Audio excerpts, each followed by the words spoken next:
Hello, I'm Dhruva Jaishankar, Executive Director of the Observer Research Foundation America. We are approaching the 20th anniversary of the 9/11 attacks, which witnessed the complete destruction of the Twin Towers of the World Trade Center in New York, severe damage to the Pentagon in Washington, and the use of four civilian airliners as weapons. Some 3,000 people lost their lives that day, but the implications of 9/11 went far beyond, ushering in an era defined by the US led global war on terror and resulting in US military involvement in Afghanistan and subsequently Iraq. The repercussions were felt around the world, from Europe to Southeast Asia, and from Russia and to the Middle East and Africa. And although the immediate aftermath may seem increasingly like a distant memory, the legacy of 9/11 is still very much with us today. One outcome was the 9/11 report by a National Commission on Terrorist Attacks upon the United States. This was an independent and bipartisan commission which was mandated by Congress and which completed its report 3 years later in 2004. Other than being an extraordinarily well researched and well written report, it had wide implications with recommendations on relations with Afghanistan, Pakistan, Saudi Arabia, on restructuring intelligence and aviation security, and on building coalitions and encountering proliferation and terrorist financing. With that, it's a great privilege then to have Professor Philip Zelikow of the University of Virginia join us today. Professor Zelikow was executive director of the 9/11 Commission and played several key roles in the US government both before and after that tenure, including as counselor at the US State Department. Thank you, Professor Zelikow, for joining us. It's my pleasure, Dhruva. To begin, a somewhat personal question. 9/11 affected a lot of us personally. Many of us, myself included, can remember where exactly we were when we heard the news about the planes hitting the Twin Towers. How do you remember 9/11 itself? It was a beautiful Tuesday morning across the east coast of the United States. I was at work as usual at the University of Virginia. Um, when I heard the news of the first attack, I was then directing a research center at the university and went over to a room where we had a television on. And of course, the tragic events became very clear. Um, I had actually helped lead a study group and had written a prominent article in Foreign Affairs 3 years earlier called Catastrophic Terrorism, the New Danger. And in that article, 3 years earlier, I had said, as an example, that a successful terrorist attack on the World Trade Center would be another Pearl Harbor, a watershed in the history of the United States. That was published in the fall of 1998. So I'm on that day when these attacks occurred. Um, I remembered that article and the work we had done on those issues. And sadly, I think that that warning was timely. Mhm. And you knew, of course, you'd worked with and knew a lot of the people who were then in the U.S. government, so were you contacted by them very soon after, or what was did you reach out to many of them in the immediate aftermath? I was not a government employee at the time. Um, Later that fall, I was asked to join the President's Foreign Intelligence Advisory Board, which is advises on the White House on how to work on intelligence issues. A board I served on for President Bush and then later actually for President Obama as well. Um, and then the National Security Advisor, Condi Rice, was a longtime friend of mine, someone whom I'd worked with when we were both younger in the administration of the elder President Bush. I was a foreign service officer at the time, a career diplomat, a profession I think you know a lot about. And so we had written a book together about the unification of Germany and the end of the Cold War. So when this event happened, was asked at different times to offer advice about different things as a private citizen, um, about the government should learn some of the lessons of 9/11. And so I was working on some of those issues in different capacities on into 2002. And then at the beginning of 2003, I was asked to direct the 9/11 Commission. So, when you were brought into that process, what were some of your expectations before you joined the 9/11 Commission going into that? I thought that I thought it would be a very difficult job. It turned out that the impulse to recommend me came from the Democratic vice chair of the commission, a man named Lee Hamilton, because I had also worked with people in the Clinton administration and had worked with a number of Democrats, and during 2001 had led a bipartisan commission having to do with the reform of our election system, which had been a very controversial issue during the presidential election of 2000. So um, I knew that it would be very difficult to do a proper bipartisan investigation on this subject, and that it would be very important to get the cooperation and support of the president, but also of key Democrats as well. I thought we would have the full support of the president and got assurances about that. It turned out that parts of the White House, however, did not want to cooperate with the commission, and that became a source of great stress and problems later on, which we overcame. But I had not anticipated. I knew it would be difficult, but I had not anticipated how difficult it would be. Mhm. And this, One of the interesting challenges, by the way, right up front, was the need to get outside of the United States and reach out to people overseas. I make this particular point with you, Dhruva, because as someone who tries to bridge these worlds of understanding, a lot of Americans tended to see the 9/11 attacks as basically foreigners in their country and see it through a very American lens. Um, and there had actually been some initial reports that looked at this very much through a very narrow American point of view. Mhm. I was very concerned right away that we needed to get to Saudi Arabia, we need to get to Yemen, to Pakistan, to Afghanistan. I needed to go those places personally and talk to people and have a real feel for the world from which this attack came and take that foreign dimension really very seriously. And so, a good deal of the report is actually about Al Qaeda, about the origins of Al Qaeda, about the way the plot developed, and about the milieu of militant Islam in which these attacks became possible. Mhm.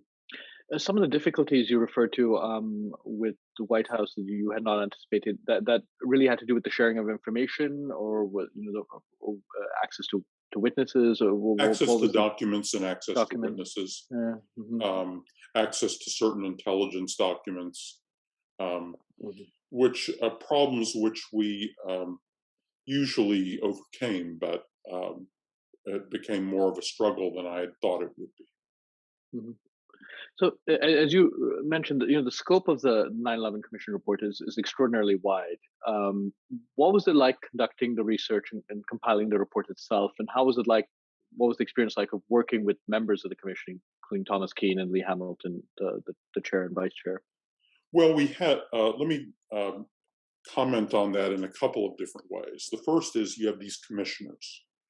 Um, the 10 commissioners were appointed in a very political process. Uh, um, 5 Republicans and 5 Democrats. The commission now, people have this very gauzy, nostalgic memory of the harmony of coming together, but they were appointed in a very political process. Hmm. And the commission delivered its report in a presidential election year in which President Bush was up for reelection. Hmm. Um, I say that as a way of paying extra tribute to the chair and vice chair of the commission, Tom Keane and Lee Hamilton. They set a model of bipartisan solidarity and cooperation that then had a nice rippling effect on the conduct of all the other commissioners. Mm. Um, and they, in turn, were the source of all the guidance and direction for me as the full-time director director of the full-time staff. As kind of, in a way, the commissioners were sort of a strong board of directors, and I was sort of the CEO of the full-time staff. So the other side of this is to notice the staff. Is we had more than 80 people working for us in 3 different offices, organizing the investigation with great care, not only in Washington, D.C., but also in New York City. And so the effective organization of that staff and getting outstanding people to work for you and feel like this is a rewarding enterprise, and building in turn on a huge amount of work that our FBI had done and other agencies. I was very fortunate to have actually an outstanding staff, and we did a lot of things to try to help that staff work as a team and feel a sense of common identity with what we were trying to do. So one dimension is working with the commissioners and managing that process, and I've called out the importance of our leadership in setting a model. The other part of that is to really spotlight the significance of the staff, because the staff is unglamorous and often overlooked, but actually the quality of the staff work makes or breaks the quality of this sort of effort. And in this case, we had a terrific staff, and I think we were able to do a very good work that has stood the test of time. Looking back, what elements of the 9/11 Commission report do you think have had the greatest legacy? How did it affect how policymakers and the general public approach the global war on terror, issues like homeland security, and sort of national security writ large? There are various people point to various bureaucratic things. We recommended some reorganizations in the intelligence community, which were later enacted in the way Congress wanted to do it. Probably one of our more significant innovations is not very well known bureaucratically, something called the National Counterterrorism Center, but which has been very effective. But what I want to do is I want to get past the bureaucratic innovations and not kind of cite, this or that wiring diagram. The most important impact of the commission report was to take a tremendous mass trauma and help people make sense of it. It was the creation of a strong foundational narrative for what happened and why, that then helped us to naturally spotlight certain issues and spotlight certain ways of thinking about the problem. It, in a way, instead of the problem being an infinite hydra of terrorism, it was a concrete thing. It had a presence. It was important then to think about not letting these terrorist organizations gain uncontested sanctuaries. If you read the report, you begin to realize the significance of there's no miracle defense. It's a defense in layers. And that emerges, you see, from the way you read the story. My point is that when you have a report like this that makes sense of a trauma that millions of people have experienced, a lot of the most important things that will come out of that is the common understanding of the story that will then shape the way people approach the problem in 100 ways that you might not be able to put your finger on bureaucratically, but shape the whole way society has responded. That's the most constructive and important thing that a commission effort like this can do after a country suffers a major tragedy. By the way, I think there's a need for a similar effort of this kind in the case of the current pandemic crisis. And I'm involved right now in directing a planning group to organize just such a commission. So, and incidentally, I think that this is a point of interest, not only to the United States, but to a number of countries, very much including India, for example. Mm-hmm. Mm-hmm. No, similar national trauma, um, many point layer of many layers of potential defense Right. against that, To help make and also, sense of this, get things in proper mm-hmm. proportion, um, take some, you know, people will get very right away certain powerful narratives in their head about blame, usually Mm-hmm. narratives of blame. Mm-hmm. Help get those right sized Mm-hmm. and put in a proper perspective. Mm-hmm. Um, And also, I suppose some anticipating a future similar challenge in the future, I suppose would be Correct, another because element I of it. think the 21st century is a century in which these sorts of transnational emergencies are an increasingly common facet of Mm-hmm. civilized life. Think about it. Mm-hmm. The 21st century, we had these great terrorist calamities. Mm-hmm. India has been victimized by Mm-hmm. some of this too. That right at the beginning of the century. Then comes the global financial crisis. Mm-hmm. Now this global pandemic, Mm-hmm. and you notice that these are not the mid 20th century style issues. Mm-hmm. These are issues of a different character that are very globalized. Mm-hmm. We face them very much in our own societies, in our own communities, Mm-hmm. but we look around and find that all these other communities have these common problems, and that we can share and learn from each other and work together, Right. hopefully. Mhm. Well, that's a sort of optimistic note.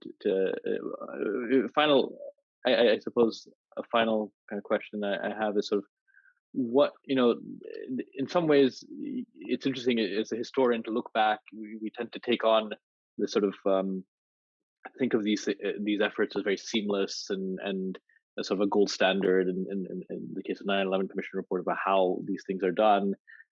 What are your thoughts on some efforts? I mean, do you think the political polarization today is even worse in some ways?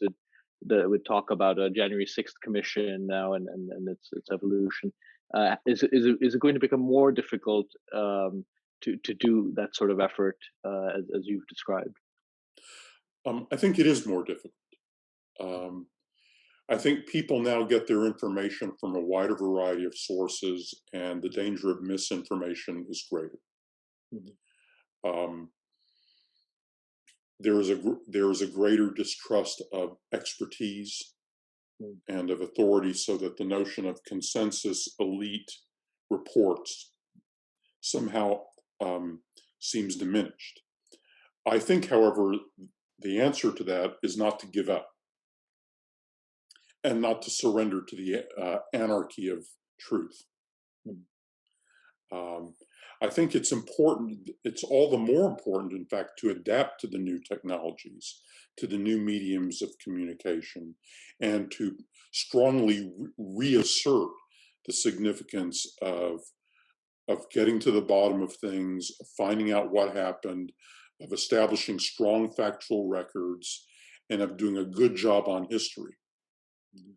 Um, you see, against all the forces of disintegration, the forces of integration need to reassert themselves even more strongly. And nothing is more important than to have a strong sense of history and understanding of the backstories that prefigure everything that happens to us in our lives. Mhm. Mhm. Yeah, that's good. Well, thank you again for joining us. I have my copy of the 9/11 Commission report here. I do think it's sort of I studied as a historian, you're a professor of history, and I do think it's valuable for all of us to take a step back sometimes and look back on these important events in the past and how they continue to affect in some ways, our day-to-day existence today. Oh, they Thank certainly you. do. Thank you Thank you. again for joining us, and thanks for this very enriching conversation. Well, thank you, Dhruva, and thank you for inviting me to join you. Yeah.